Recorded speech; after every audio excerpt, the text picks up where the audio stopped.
พิธีมอบภาพใบยังยืนหน่วยผักปลอดใสเข้มแข็งและหนักแน่นให้หน่วยผักข้างฐานแนวเหล่าสังสาดแขวงได้จัดขึ้นในวันที่27พฤษภาคม2026อยู่ที่ห้องประชุมของตุนโดยเกียรติของห่วมเป็นประธานของสหายเรือนวิไลจันทรพันธ์ห้องเลขาพรรคแขวงผู้สินำเวียกพรรคพนักงานมีบรรดาสหายเลขาหน่วยพรรคสมาชิกพรรคที่ขึ้นกับหน่วยพรรคข้างฐานแนวเหล่าสังสาดแขวงเข้าร่วม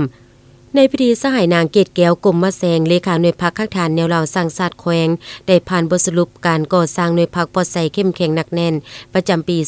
2025หน่วยพักข้างฐานแนวเหล่าสร้างศาสตร์แม่นหากฐานหนึ่งได้มีการเคลื่อนไหวตามพระบทบาทหับไซหน้าที่การเมืองของพรรคในขอบเขตความรับผิดชอบของตนมีสมาชิกพรรคทั้งหมด15สหายหญิง7สหายสมาชิกพรรคสำรอง2สหายมีคณะประจำพรรคแขวงนำพาสินำและร่วมชีวิตพรรคอยู่หน่วย1สหายมีคณะพรรค3สหายหญิง2สหายหน่วยพรรคข้างฐานแนวเหล่าสังสาดแขวงนำพา5คะแนนการมีพนักงานทั้งหมด18สหายหญิง8สหายเป็นเสนาธิการให้แก่คณะบริหารงานพรรคแขวงนำพาสมาชิกพรรคพนักงานในขอบเขตความรับผิดชอบของตนปฏิบัติตามแนวทางนโยบายของพรรคกฎหมายของรัฐแผนพัฒนาเศรษฐกิจสังคมของแขวงและเพิ่มทวีเป็นเจ้าการคนครัวเสริมซึมกำแน่นแนวทางแผนนโยบายของพรรคกฎหมายของรัฐมติคำสั่งของคันเทิงเป็นปัจจัยหลักในการศึกษาพรมการเมืองแนวคิดให้พนักงานรัฐกรเป็นปัญหาสำคัญสั่งรวมแล้วในแต่ละด้านคือนำพาด้านการเมืองสามารถปฏิบัติได้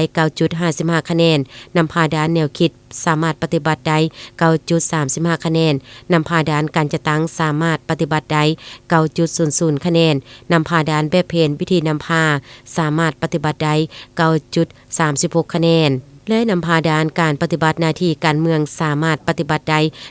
9.27 คะแนนสังรวมแล้วการจะตั้งปฏิบัติตาม5เนื้อในแม่นจัดประเภทหน่วยพักปลอดใสเข้มแข็งหนักแน่นให้เกียรติกมอบใบยั่งยืนให้แก่หน่วยพักข้างฐานแนวเหล่าสังสาดแขวงโดยแม่นสหายเรือนวิไลจันทรพันธ์ห้องเลขาพรรคแขวงผู้สินำเวียกพรรคพนักงานรับโดยสหายนางเกตแก้วกรมมะแสงเลขาหน่วยพักพบนี้ในพิธีต่างหน้าแต่ละคะแนนยังได้จับมือแข่งขันในต่อหน้าเติมอีกและในตอนท้ายของพิธียังได้รับฟังการอบรมให้ทิศสินำจากสหายเรือนวิไลจันทรพันธ์ห้องเลขาพรรคแขวงเติมอีก